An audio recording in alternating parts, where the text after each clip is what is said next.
Voyons maintenant les commandes slash. Contrairement aux commandes qui commencent par un préfixe prédéfini qu'on peut choisir, les commandes slash commencent par le symbole slash. L'avantage, c'est qu'elles sont mieux intégrées à l'environnement Discord. On va par exemple pouvoir taper slash dans le chat Discord et voir directement les commandes disponibles. Et puis en plus, les commandes slash viennent avec des options à remplir directement dans la barre de texte. Les commandes slash sont donc plus faciles à utiliser pour l'utilisateur final, qui n'aura qu'à fournir les paramètres de la fonction comme s'il remplissait un texte à trous. Et au niveau de leur implémentation, les commandes slash sont un peu différentes des commandes avec préfixe. Voyons ça ensemble. D'abord, l'ordre décorateur est différent. Plutôt qu'avoir bot.command, on a bot.tree.command. Je vous parle de cet arbre tree juste après. Et ensuite, plutôt que prendre un contexte en argument, elles prennent un objet interaction. L'objet interaction est assez similaire au contexte, mais avec quelques nuances. Par exemple, l'auteur se trouve dans interaction.user, context.send devient interaction.response.sendMessage, et puis aussi avec les interactions, on ne peut envoyer qu'une réponse, et si on veut envoyer d'autres réponses, on doit utiliser un autre type de réponse, un follow-up. Et puis finalement, pour que vos commandes apparaissent bien dans le menu de suggestion de Discord, il faudra les synchroniser. Voyons ça plus en détail. Donc pour commencer, je vais créer un nouveau fichier que je vais appeler command slash, et dedans je vais faire le code de base que j'ai à chaque fois. Donc je vais commencer par importer Discord. Je vais également importer from discord.ext import commands. Je vais de nouveau avoir des intents qui seront discord.intents.all. Je vais encore une fois créer une instance du bot en faisant bot égale commands.bot à qui je passe quand même un préfixe même si on va pas l'utiliser. Je vais dire point d'exclamation et puis des intents avec la variable intents que je viens de créer. Ensuite, je dois lancer le bot. Pour ça, je fais bot.run à qui je dois passer le token. Le token, je vais aller le récupérer depuis un ancien fichier. Vous pouvez aussi le récupérer depuis le développeur portal si vous n'en avez pas. Et juste par bonne pratique, je vais faire une fonction main dans laquelle je lance mon bot et je vais appeler cette fonction main en faisant un if name égale main, alors je lance la fonction main. Vous n'êtes pas obligé de faire ça, vous pouvez simplement avoir ça. Mais comme on l'a vu plus tôt dans cette formation, ça peut poser problème si vous commencez à importer des fichiers à gauche et à droite. Donc je vais garder cette structure, mais vous faites comme vous voulez. Et donc maintenant, on va pouvoir taper toutes nos commandes ici. Donc créons une première commande. Je vais faire une simple commande qui prend deux nombres et qui les multiplie pour nous afficher le résultat. Et donc comme je vous l'ai dit, le décorateur est un peu différent. Cette fois-ci, on fait bot.tree.command. Ensuite, on a toujours une coroutine et je vais créer une commande qui s'appelle multiplication. Cette commande prend donc une interaction plutôt qu'un contexte. Interaction, c'est type discord.interaction. Et puis elle prend deux nombres, disons un entier A et un entier B.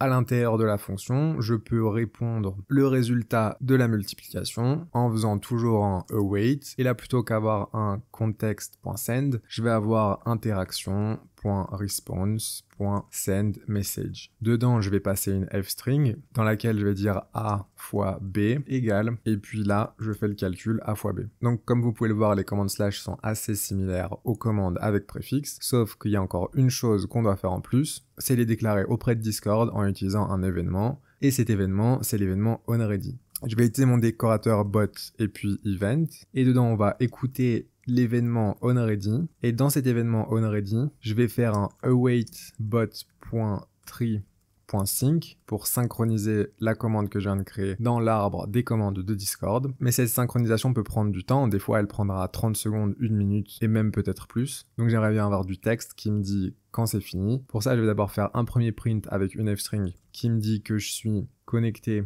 en tant que... Et puis je veux le nom du bot, donc c'est bot.user. Ensuite, je vais synchroniser la commande. Je vais mettre le résultat de cette synchronisation dans une variable que j'appelle synced. Et puis je vais faire un autre print avec une string formatée. Et dedans, j'aimerais bien savoir combien de commandes ont été synchronisées. Donc je vais simplement récupérer la longueur de l'objet synced, len de synced, commande synchronisée. Si vous voulez, vous pouvez aussi faire attention à la gestion d'erreurs. Donc on peut rajouter un try, mettre ça dedans, et puis intercepter une exception en tant que E. Et s'il y a une erreur, donc j'afficherai l'erreur. Donc ça encore une fois c'est optionnel, vous pouvez simplement avoir juste le bot.tree.sync et ça suffira. Mais si vous voulez faire quelque chose d'un peu plus long et un peu plus safe, alors on peut avoir ça. Maintenant, on va pouvoir tester la commande. Donc, je vais couper le bot. Et puis, vu que j'ai fait un nouveau fichier, je dois faire Python commande / cette fois-ci. J'attends. Là, ma commande s'est synchronisée directement. Je vais donc pouvoir me rendre sur Discord. Maintenant, je vais taper / et là, je vois que TutorialBot me propose une commande qui est multiplication. Et on a donc les deux paramètres de notre fonction, A et B. Là, Discord attend 2 entiers. Donc, si je dis comment et puis coder, je vois que j'ai du rouge. Et Discord me dit que l'input doit être un entier valide. Donc, je vais plutôt mettre 3 × 5. Et si je fais ça, je vois que mon bot me répond bien que 3 × 5 = 15. Donc voilà comment faire une simple commande / pour votre bot Discord Python avec discord.py. Comme vous pouvez le voir, les commandes / sont plus faciles à utiliser pour les membres que les commandes avec préfixe, car le membre qui invoque la commande n'a pas besoin de comprendre l'implémentation de la fonction pour pouvoir bien utiliser la commande. Il ne devra pas non plus utiliser help pour voir comment utiliser la commande. Il aura directement tout. Quand il fait / le nom de la commande, il saura exactement quoi fournir à la commande. Vous savez maintenant comment utiliser les commandes avec préfixe et les commandes /, mais il y a quelques autres petites subtilités dans les commandes /, donc voyons tout ça ensemble. Disons qu'on va lui faire une autre commande, et cette fois-ci, la commande va prendre un message et le répéter un nombre de fois. Donc on aura un entier pour définir combien de fois on veut répéter le message, et puis un message qui sera la phrase à répéter. Comme d'habitude, j'utilise le décorateur bot.tree.command pour faire une commande /. Dedans, j'aurai toujours une coroutine avec async def, et puis je vais appeler ma fonction repeat. Cette fonction repeat prend toujours interaction. On peut utiliser la notation de type pour dire que c'est de type discord.interaction, et puis elle prendra un nombre, le nombre de fois qu'elle doit répéter la phrase, et puis le message qui sera une chaîne de caractères de type string. Ensuite, naïvement, j'aimerais bien faire que pour un certain nombre de fois dans une range de la taille du nombre, je répète la phrase, et ce que je peux faire avec await.interaction.response.sendMessage. Et je lui envoie le message que j'ai récupéré, qui était message. Donc je vais couper le bot, le relancer, attendre que mes commandes se synchronisent, et puis retourner sur Discord. Maintenant si je fais /, je vois que j'ai pas encore ma commande, je vais rafraîchir Discord, et si je fais /, maintenant je vois bien que j'ai répète. Répète prend un nombre, on va dire que je répète 5 fois le message abonnez-vous, et là il me l'a envoyé qu'une seule fois, alors que je m'attendais à l'avoir 5 fois. J'ai une erreur qui dit que l'interaction a déjà été envoyée. Comme je vous l'avais dit précédemment, la différence entre le contexte et interaction, c'est qu'on peut en renvoyer qu'une réponse avec interaction. Et donc pour pouvoir envoyer plusieurs messages avec une commande /, on doit juste utiliser quelque chose d'autre qu'une réponse, qui sera un follow-up. Donc pour faire fonctionner cette commande, on va déplacer cette ligne au-dessus du for en se disant que au minimum on va répéter la phrase une fois. Et puis ensuite, si le nombre est supérieur à 1, là on va rentrer dans la boucle. Sauf qu'au lieu de commencer de compter à 0, on commencera à 1, vu qu'on l'a déjà envoyé une fois. Et là, au lieu d'avoir interaction.response, on aura interaction.followup. Et au lieu d'avoir send message, ça sera simplement send.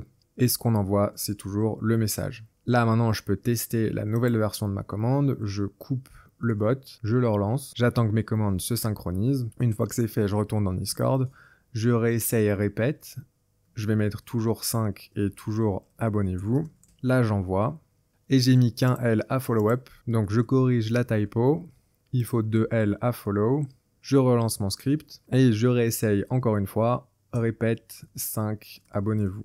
Et cette fois-ci, j'ai bien la réponse initiale et puis les 4 follow-up. Donc quand vous ferez vos commandes /, n'oubliez pas que c'est une réponse unique et vous pourrez soit modifier la réponse initiale, soit si vous voulez répondre plusieurs messages, ajouter des follow-up. Une autre limitation des commandes /, c'est qu'elles sont assez impatientes et si vous attendez plus de 3 secondes pour fournir une réponse, elles vont simplement s'arrêter. Pour voir ça ensemble, on peut créer une nouvelle commande avec bot.tree.command. Dans cette fonction, je vais faire async def attend, qui prendra toujours une interaction de type discord.interaction, et on va lui demander d'attendre un certain nombre de secondes. Les secondes seront un entier. Mais avant de répondre qu'on a fini, on va attendre le nombre de secondes qu'on a envoyé, ce qu'on va faire avec time.sleep. Et il faut pas oublier d'importer time tout en haut du fichier. Et une fois qu'on a attendu, on peut faire un await interaction.response send message pour dire qu'on a fini en disant j'ai fini.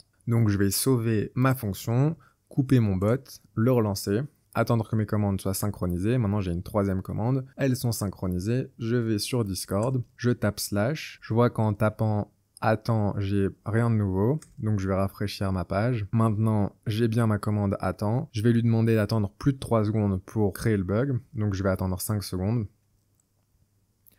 Et au bout de 3 secondes, Discord me dit que l'application n'a pas répondu. Donc comme je vous l'ai dit, c'est simplement parce que les commandes slash doivent répondre dans les 3 secondes, sinon Discord perd la réponse. Mais heureusement, on a un type de réponse pour dire à Discord d'attendre. Et ce type de réponse, on peut le faire avec await.interaction.response.differ. Differ, ça veut donc dire que Discord doit dire qu'on va différer la réponse, elle va prendre un peu plus de temps. Et pour les plus attentifs d'entre vous, on peut avoir qu'une réponse. Là, j'ai envoyé une réponse avec response.differ. Donc encore une fois, on doit changer le type de réponse suivant par un follow-up. Et send message, c'est send. Et puis on va faire une pause après avoir dit à Discord que la réponse va prendre du temps, qu'elle va être différée. Donc il faut penser à bien mettre time en dessous du differ et pas au-dessus. Je peux sauver cette nouvelle commande, couper mon fichier, le relancer, attendre que mes fonctions soient synchronisées, puis retourner sur Discord. Et là, avec ma commande attend, je vais lui dire d'attendre 5 secondes. Et là, j'ai une phrase qui me dit que mon bot est en train de penser.